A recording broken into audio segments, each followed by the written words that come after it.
ओम शांति। आज प्यारे मीठे भगवान की मीठी मुरली मंथन की डेट है 13 फरवरी 2021। तो चलिए आज मीठे मीठे बाबा अपने मीठे मीठे बच्चों से क्या मीठी बातें कर रहे हैं, हम बड़े प्यार से मुरलीधर बाबा से सुनते हैं। बाबा ने कहा, तुम पिता के पास आए हो अपनी सोई हुई तकदीर जगाने। तकदीर जगना माना विश्व का मालिक बनना, और ये जगाने का रास्ता भगवान ही हमें देते हैं ना।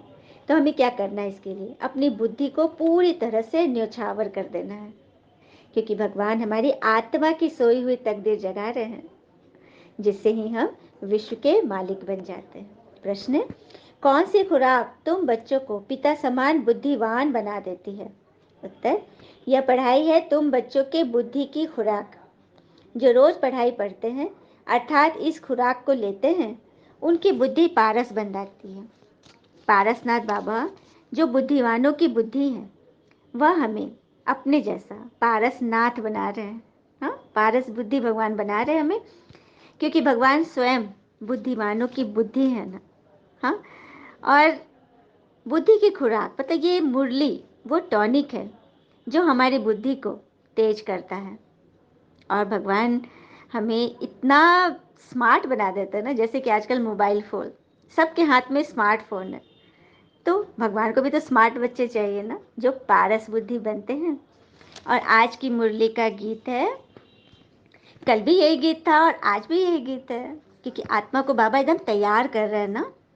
गीत है, तकदीर जगा कर आई हूँ, तकदीर जगा कर आई हूँ, जगा कर आई हूँ। मैं एक नई दुनिया बसा कर आई हूँ, दुनिया बसा कर आई हूँ। हो हुआ चुपके ही चुपके इशारा, हो मेरे दिल को मिला एक बहारा, बहारा आई मस्तानी रुत अलबेली, दिया श्रीमत विकार सब ले ले। मैं तेरी गली झूमने गाने आई हूँ, झूमने गाने आई हूँ। हो तकदीर जगा कर आई हूँ, तकदीर जगा कर आई हूँ, जगा कर आई हूँ। मैं एक नई दुनिया बसा कर आई हूँ, दुनिया बसा कर आई हूँ। ओम शांति।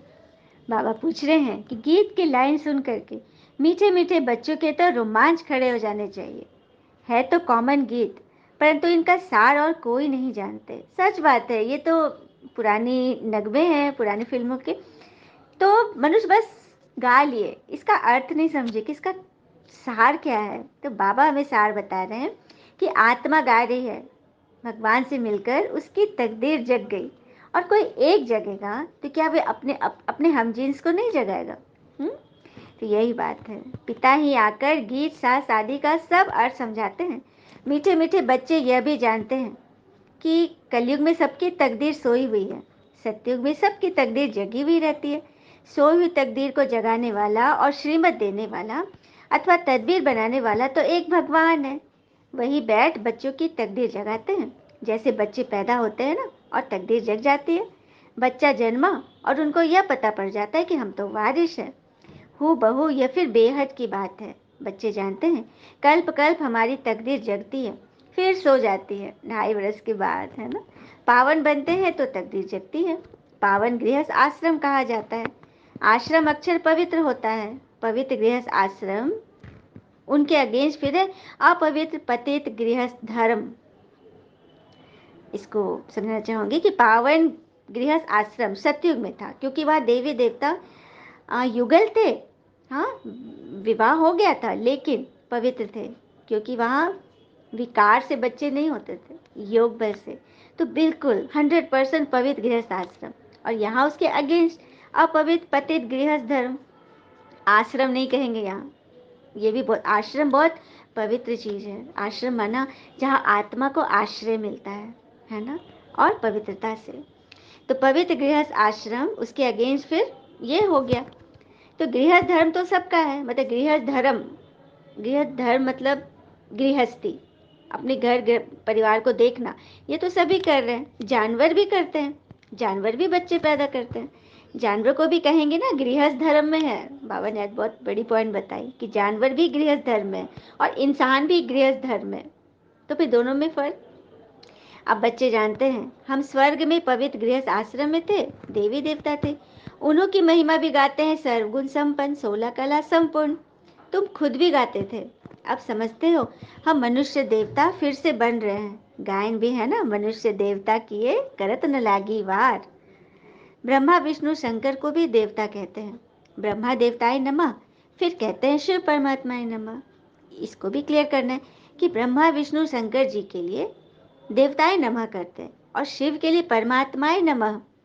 इसका भी अर्थ बाबा कह रहे कि तुम बच्चे जानते हो।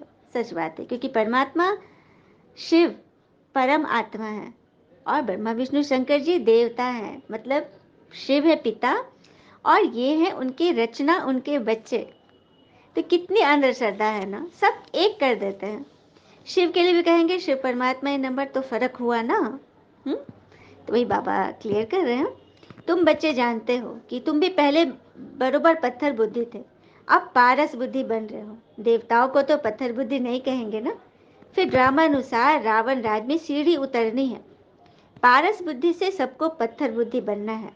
सबसे बुद्धिमान तो एक ही भगवान है। अभी तुम्हारी बुद्धि में दम नहीं रहा है। अच्छा, भगवान सबसे बुद्धिमान क्यों है? क्योंकि वो शरीर धारण नहीं किए, वो जन्म मरण में नहीं आए, इसके लिए उनकी बुद्धि एवर प्योर सतो प्रधान ही रही। उसमें कोई भी धूल नहीं पड़ा, मिट्टी नहीं लगी उसमें। इसीलिए भगवान एवर बुद्धिमान है। बाबा उनको बैठ पारस बुद्धि बनाते हैं। तुम यहाँ आते हो पारस बुद्धि बनने। पारसनाथ का भी मंदिर है ना, वहाँ मेले आदि लगते हैं, परंतु ये किसको पता नहीं कि पारसनाथ कौन है। वास्तव में पारस बनाने वाला तो एक भगवान ही है। वह है बुद्धिमानों की बुद्धि, यह ज्ञान है। तुम बच्चों की बुद्धि के लिए खुराक। इससे बुद्धि कितनी पलटती है। यह दुनिया है कांटों का जंगल, कितना एक दो को सब दुख देते हैं। अभी है ही तमो प्रधान रौरव नरक। गरुड़ पुराण में भी बहुत रोचक बातें लिख दी हैं। बाबा कह रहे कांटों का जंगल क्यों कहते हैं? क्योंकि यहाँ हर एक तो कांटा कोई चुभा रहा है और दूजा कांटा ले रहा है। अपने मन को भी चुभाना, मन को दर्द देना क्या है? कांटा ही चुभाना। किसी की बात कितनी चुभती है, हर पल हर सेकंड कितना ज़्यादा, मतलब उसी पे दिमाग अटक गया है। और कहेंगे कि हम पवित्र हैं, हम ब्रह्मचारी हैं, हम एकदम पवित्र हैं, लेकिन पवित्रता सिर्फ एक पॉइंट्स पर नहीं, मन के संकल्पों की गति को भी नेगेटिव से बचाना, ये भी बहुत बड़ी पवित्रता है। और नेगेटिव की गति इतनी फास्ट होती है, एक सेकंड में, एक मिनट में न जाने कितने सारे क्यों क्या कैसे ऐसे वैसे चल जाएंगे। तो हमें उस पर अटेंशन लगाना है। किसी को भी अपनी वाणी से घाव नहीं लगाना है, व्यर्थ नहीं सोचना है, तथा सदा अपने को समर्थ रखेंगे, समर्थ सोचेंगे, समर्थ बोलेंगे। हाँ, यही गुण तो हमें देवता बनाते हैं। नहीं तो बस हम कांटों का ही लेन देन करते रहते हैं। जैसे एक बार की बात है, एक एक महिला थी, उसकी एक बच्ची थी जो कि 10 क्लास में पढ़ती थी, लेकिन वो महिला अनपढ़ थी, वो पढ़ी लिखी नहीं थी, लेकिन उसका शौक था कि मैं अपनी बच्ची को बहुत ऊंची पढ़ाई पढ़ाऊंगी। और पढ़ भी रही थी बच्ची बहुत अच्छे से। लेकिन उसकी माँ के बारे में उसके दोस्तों को भी पता चला, क्योंकि पास पड़ोस के में भी फ्रेंड थी उसकी, वो लोग स्कूल में भी पूरा वो फैला दी थी कि इसकी माँ तो अनपढ़ है। तो स्कूल में भी उसको लोग, मतलब ब्लैक बोर्ड पे कोई लिख दे रहा है, मतलब उसके चिढ़ाते थे लोग। तो ये बहुत ज़्यादा चिढ़ती थी कि मम्मी एकदम मेरी अनपढ़ है। और मम्मी के हाथ वाथ भी कट जाते थे, पैर वैर भी, क्योंकि किचन में काम करती थी और उसके जैसा अपडेटेड नहीं थी। खूब भर भर के सिंदूर लगाना, मोटी बिंदी लगाना। बेटी बहुत थोड़ा सा मतलब माँ से अनवाइड रहती थी कि मम्मी स्मार्ट क्यों नहीं है, मेरे हिसाब से क्यों नहीं चलती है। लेकिन मम्मी बोलती कि अरे बच्चा कोई बात है, तुम बनो ना, मैं ठीक हूँ, ऐसे करके मम्मी टाल जाती थी। तो 10 का जो रिजल्ट आया, बच्ची ने 90% मार्क्स लाया। तो घर आई, अपने पापा को दिखाई, पापा देखिए मेरा रिजल्ट, मैंने 90% मार्क्स सिक्योर किए। तो पत्नी घर किचन में थी, खाना बना रही थी। पति ने वहाँ से आवाज़ लगाया कि सुनती हो, बेटी 90% से पास की है। माँ ने जैसे सुना, तुरंत उसने गैस ऑफ किया और तुरंत अपने आंचल में हाथ पोंछती हुई वो आ गई और बोली, देखे देखे बेटा, मेरा रिजल्ट दिखाओ, रिजल्ट दिखाओ। तो बेटी भी अनायास ऐसे बोल दी कि मम्मी तुम क्या देखोगी, तुम तो पढ़ भी नहीं सकती है। उस वक्त माँ को लगा कि ये कुछ बोल नहीं पाई, आंख में आंसू आ गया और वो वहाँ से निकल गई। बेटी को तो खराब लगा, लेकिन फिर वो इजी हो गई कि मम्मी तो बहुत सीधी है। कुछ दिन हुए, बेटी एक दिन अपनी स्कूटी से या साइकिल से जा रही थी, उसका एक्सीडेंट हो गया और बहुत मेजर एक्सीडेंट हो गया जिसमें उसको खून की दरकार थी और रेयर ग्रुप था। तो उसकी माँ से इसको, माँ बोली कि हाँ मैं दूंगी, और कुछ ऐसा मतलब हॉस्पिटल में टेक्निकल एरर हो गया कि इसके मम्मी का जो खून निकाला जा रहा था तो वो बहुत ज़्यादा खून वेस्ट हो गया, मतलब इसके शरीर का ज़्यादा खून निकल गया और उसकी माँ वहीं बेड पर दम तोड़ दी। माँ चल बसी और बेटी को जीवन दे दिया। फिर बेटी तो घर आ गई तो पिताजी इसको बता रहे थे माँ के बारे में कि माँ के पिताजी बहुत गरीब थे ना, और भी भाई बहन थे, तो बड़ी थी माँ, तो ये अपना सेक्रीफाइस की, नहीं पढ़ी और अपने छोटे भाई बहनों को पढ़ाया। और फिर जब मुझसे शादी हुई तो इसका यही था कि मैं तो नहीं पढ़ पाई, लेकिन मैं अपने बच्चे को ज़रूर पढ़ाऊँगी। तो फिर पिताजी ने पूरा समझाया तो बेटी अच्छी रीति, बहुत अच्छी से समझ गई और फिर वो तो समझ ही गई थी, उसको भी तो लग ही रहा था। तो वो बस यही बात बोली कि पिताजी, मैंने तो कागज़ में 90% मार्क्स लाए, लेकिन मेरी माँ ने तो जीवन में 100 के 100 नंबर ले आई। और फिर पिताजी ने भी एक बात, बहुत अच्छी बात बोली कि अनपढ़ वो नहीं बेटा जो कागज़ में लिखे को नहीं समझे, अनपढ़ तो वो है जो भावनाओं को नहीं समझे। सच बात है, कितनी बड़ी बात है ना। तो दुनिया में यही चलता है कि कांटों की बात पे कहानी निकले ना, कि किस तरह से लोग मतलब अनजाने में ही किसी को कांटा चुभा देते हैं ना। फिर बाबा आगे बोल रहे कि अभी तुम बच्चों की बुद्धि को खुराक मिल रही है, बेहद का पिता खुराक दे रहे, यह है पढ़ाई। इसको ज्ञान अमृत भी कहते हैं, कोई जल आदि नहीं है। आजकल सब चीज़ों को अमृत कह देते हैं, गंगा जल को भी अमृत कहते हैं। देवताओं के पैर धोकर चरणामृत रखते हैं ना, उसको भी कह देते हैं अमृत है, चरणामृत, चरण का अमृत। मतलब बाबा ये कहना चाह रहे हैं कि आजकल किसी भी चीज़ को लोग अमृत कह देते हैं, लेकिन उससे हमारा कितना कल्याण हो रहा है। क्या वो अमृत पीकर हम अमर हो रहे हैं, हमारे स्वभाव में परिवर्तन हो रहा है, हमारे विकार मिट रहे हैं? ऐसा तो नहीं है ना। तो ये सब तो बुद्धि से समझने की बात है। यह अंजलि अमृत है, वह पतित पावनी गंगा का जल अमृत है। अब ये बच्चे तुमको समझना है कि किस चीज़ से आत्माओं का कल्याण होता है। हाँ, दुनिया में भी मनुष्य जब मरते हैं तो गंगा जल मुख में हो, यह सबकी धारणा होती है ना। दिखाते भी अर्जुन ने बाण मारा फिर अमृत जल पिलाया, तुम बच्चों ने कोई बाण आदि नहीं चलाए। मतलब कहानी है ना महाभारत में कि अर्जुन ने बाण मारा तो गंगा जल निकला। तो ये इसको ज्ञान से समझना है कि बच्चों ने, बाबा के बच्चों ने जो ज्ञान वान चलाते हैं, हाँ, और उससे जो ज्ञान अमृत निकलता है वो पीने से आत्मा का कल्याण होता है। ज्ञानवान से मतलब बुद्धि में सटीक वो तीर लगे, निश्चय हो जाए, हाँ, और मन ईश्वर के प्यार में घायल हो जाए, तब तो कहेंगे ना कि ये अमृत काम किया, हमारी आत्मा के संस्कार बदल रहे हैं।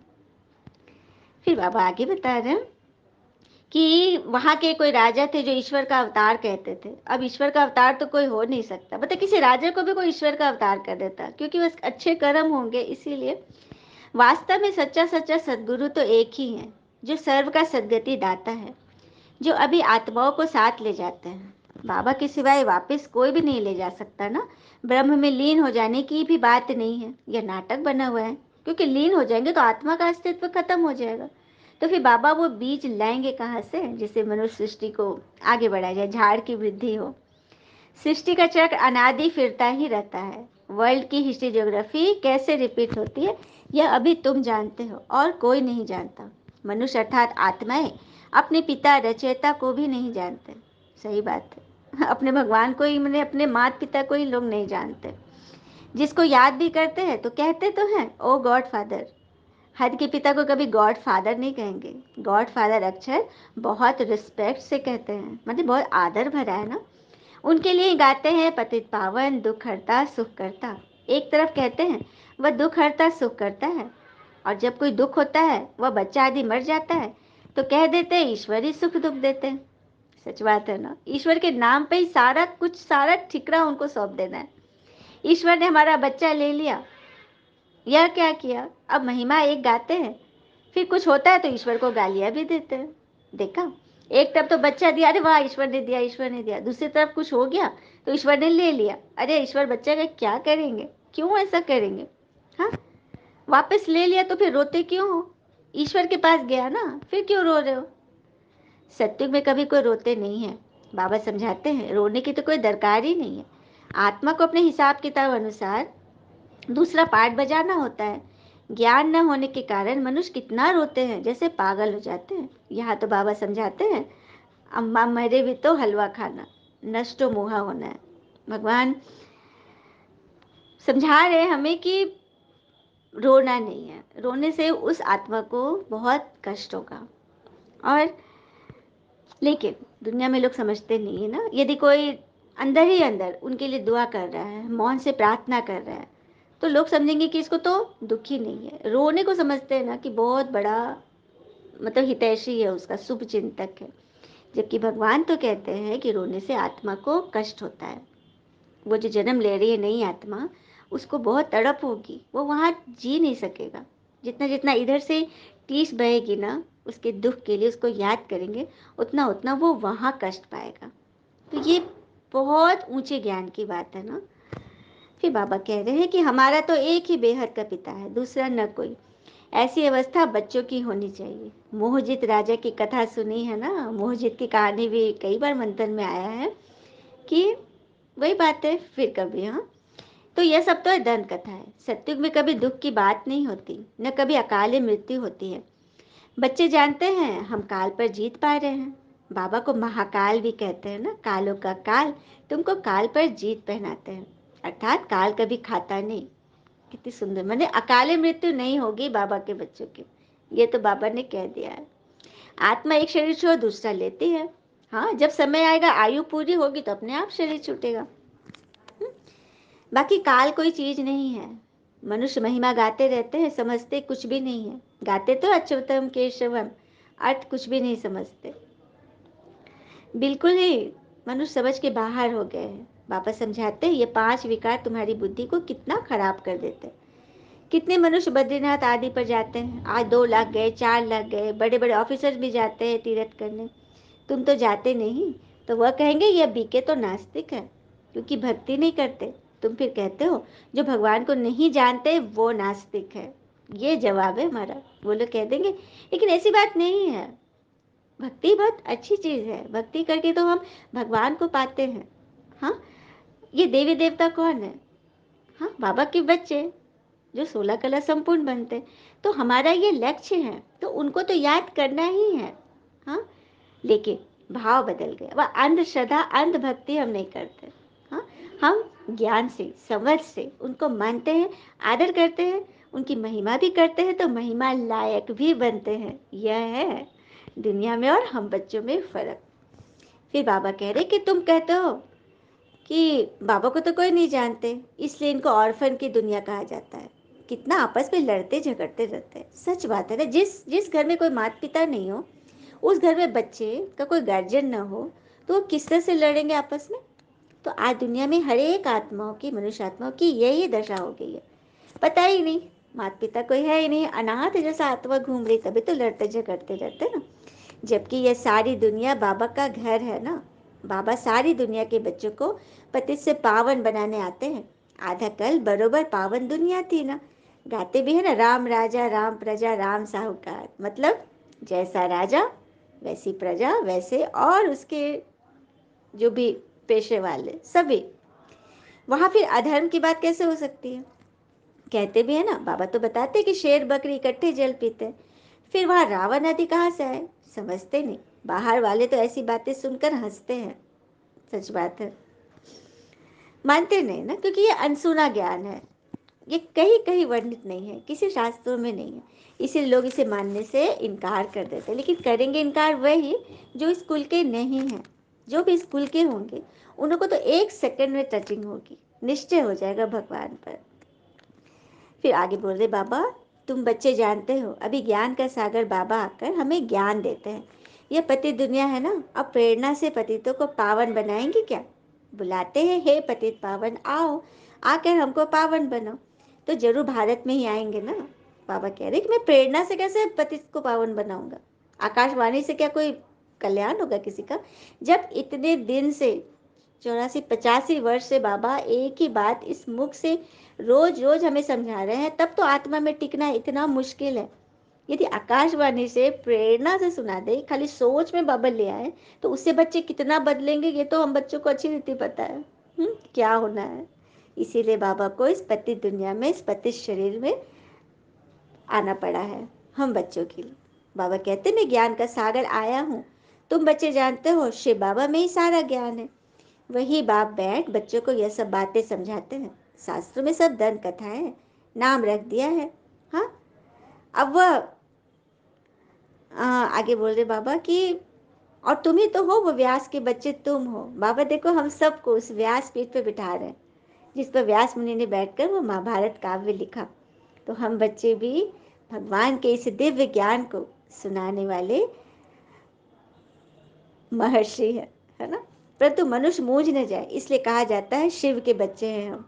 उनका असल नाम शिव है। तो बाबा कहते हैं किसी देहधारी को मत देखो, जबकि शिव बाबा सम्मुख बैठे हैं। आत्मा को जाना जाता है, परमात्मा को भी जाना जाता है। वो परमपिता परमात्मा शिव वही आकर पतित से पावन बनने का हमें रास्ता बताते हैं। कहते हैं मैं तुम आत्माओं का पिता हूँ।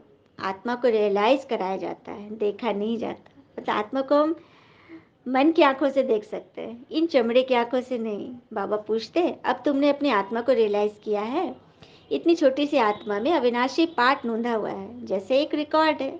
अब कोई सीडी पर 500 गाने रिकॉर्ड किए गए, हाँ, तो वो तो टाइम टू टाइम एक करके बजते ही रहेंगे ना। उसी तरह से आत्मा में ये 84 जन्मों का पूरा रिकॉर्ड फिक्स है, जो एक जन्म के बाद दूसरी, दूसरी से तीसरी, ऐसे अपने आप निरंतर ऑटोमेटिक मोड पे डली हुई है जो चलती रहती है। आगे बोल रहे हैं बाबा, तुम समझाते हो हाँ कि हम आत्मा ही शरीर धारण करती है। पहले तुम देह अभिमानी थे, अब देही अभिमानी बन रहे हो। तुम जानते हो हम आत्मा 84 जन्म लेती हैं, हाँ, उनका एंड नहीं होता। कोई कोई पूछते ये ड्रामा कब से शुरू हुआ? परंतु यह तो अनादि है ना। अनादि माना आदि से भी ऊपर, कभी विनाश नहीं होता। इनको कहा जाता है बना बनाए अविनाशी वर्ल्ड ड्रामा। तो पिता बैठ बच्चों को समझाते हैं जैसे अनपढ़ बच्चों को पढ़ाई दी जाती है। आत्मा ही शरीर में रहती है। यह है पत्थर बुद्धि के लिए फूड, मतलब ये मुरली हमारे लिए फूड है, भोजन का काम करती है। बुद्धि को समझ मिलती है, ताजगी मिलती है, खुराक मिलती है। तुम बच्चों के लिए बाबा ने चित्र बनाया है जो बहुत सहज है। यह है त्रिमूर्ति ब्रह्मा विष्णु शंकर। अब ब्रह्मा को भी त्रिमूर्ति क्यों कहते हैं? देव देव महादेव एक के ऊपर रखते हैं, अर्थ कुछ भी नहीं जानते। मतलब देवों के देव महादेव शिव बाबा है। अब ब्रह्मा देवता कैसे हो सकता? प्रजापिता ब्रह्मा तो यहाँ है ना, क्योंकि वो मनुष्य रूप में ना। इसीलिए तो हमने जो ब्रह्मा जी की तस्वीर देखी है उसमें सफेद दाढ़ी मूछ दिखाते हैं। और किसी देवी देवता को देखते हैं मूछ दाढ़ी में? बिल्कुल नहीं, क्योंकि वो देवता है सूक्ष्मधारी। लेकिन ब्रह्मा, इस संगम पर उनका नाम पड़ा। वो तो थे मनुष्य, जो इस संस्था के फाउंडर लेखराज दादा, जिनके तन में शिव परमात्मा ने डायरेक्ट प्रवेश किया। फिर उनका नाम उन्होंने ब्रह्मा रखा। इसीलिए ब्रह्मा को मनुष्य, बाबा ने बोला ना कि मनुष्य देव, ब्रह्मा मनुष्य देवता नहीं है। ब्रह्मा मनुष्य थे जिनको परमात्मा ने अपना रथ बनाया यह ज्ञान सुनाने के लिए। हाँ, फिर आगे बाबा यही बोल रहे कि मैं इनके बहुत जन्मों के अंत में आता हूँ। ये भी 5 विकारों का संन्यास करते हैं। संन्यास करने वाले को योगी ऋषि कहा जाता है। अभी तुम राज ऋषि बने हो, 5 विकारों का संन्यास तुमने किया है तो नाम बदलता है, तुम हो राजयोगी। राज ऋषि क्यों कहते हैं बाबा?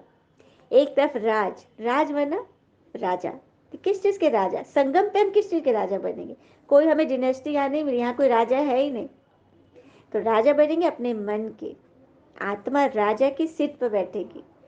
और ऋषि राजा के पास देखो हर सुविधा होगी, सब कुछ है हमारे रीच में, जो भी चाहते हैं सब पूरा होगा, लेकिन मन से ऋषि, किसी चीज़ की जास्ती लोभ में नहीं, किसी बात में फालतू पड़ना नहीं, कोई व्यर्थ नहीं चलाना। हाँ, प्रकृति को, आत्माओं को, सबको दुआएं देना, सकाश देना, यह ऋषि का काम होता है। ऋषि बहती धारा की तरह होते हैं, बहती नदी, वृक्ष का फलदार फल जो सबके लिए है। तो ये होता है राज ऋषि।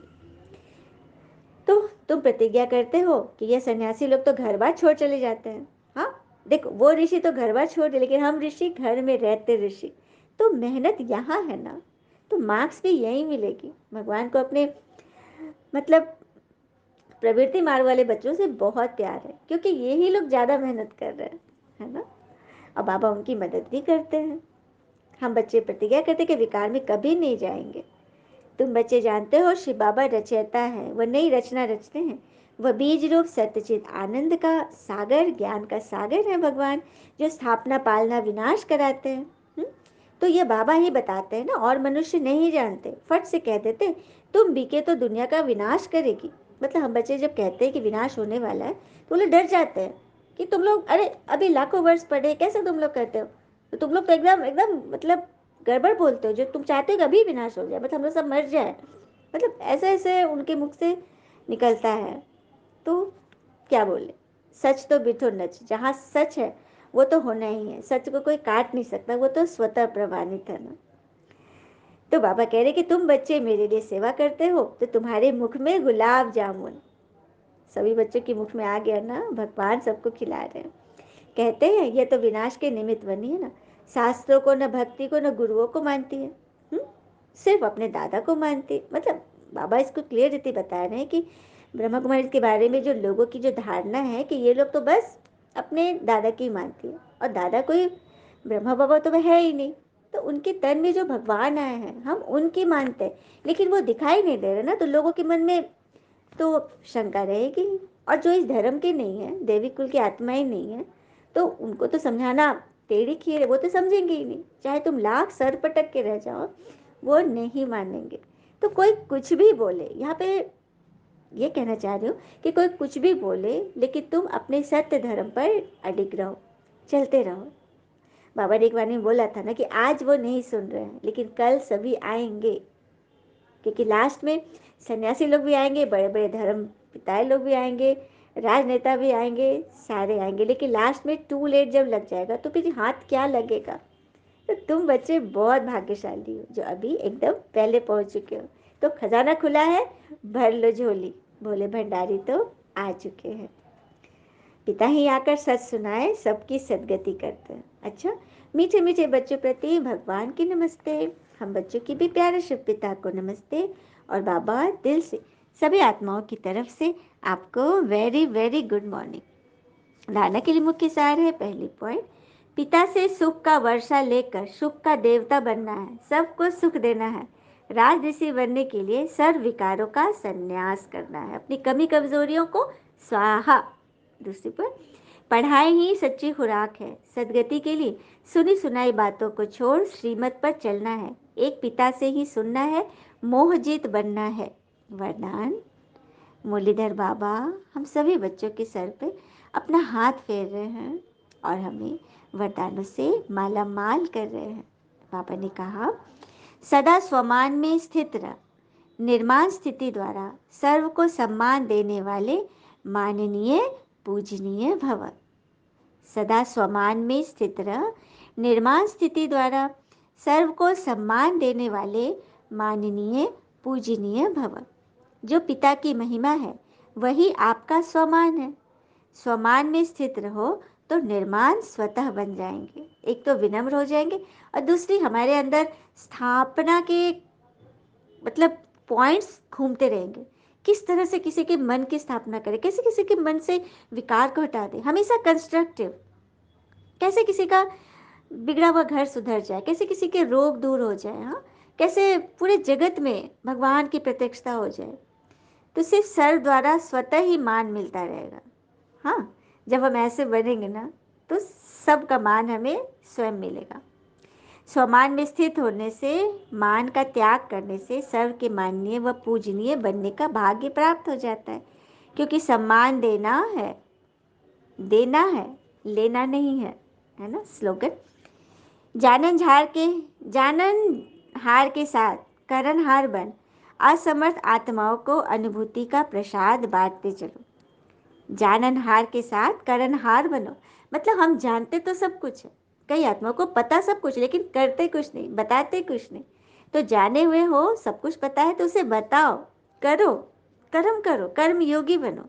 असमर्थ आत्माओं को अनुभूति का प्रसाद बांटते चलो। तुम्हारे अंदर जो अनुभूति है, तुम जो समझते हो कि हम सबका भला करें, और कहते हुए है ना, जीवन में वही रिश्ता सच्चा होता है जो पीठ पीछे भी सम्मान दे। अच्छा, ओम शांति। शुक्रिया मीठे बाबा, वो बाबा के प्यारे प्यारे बच्चे।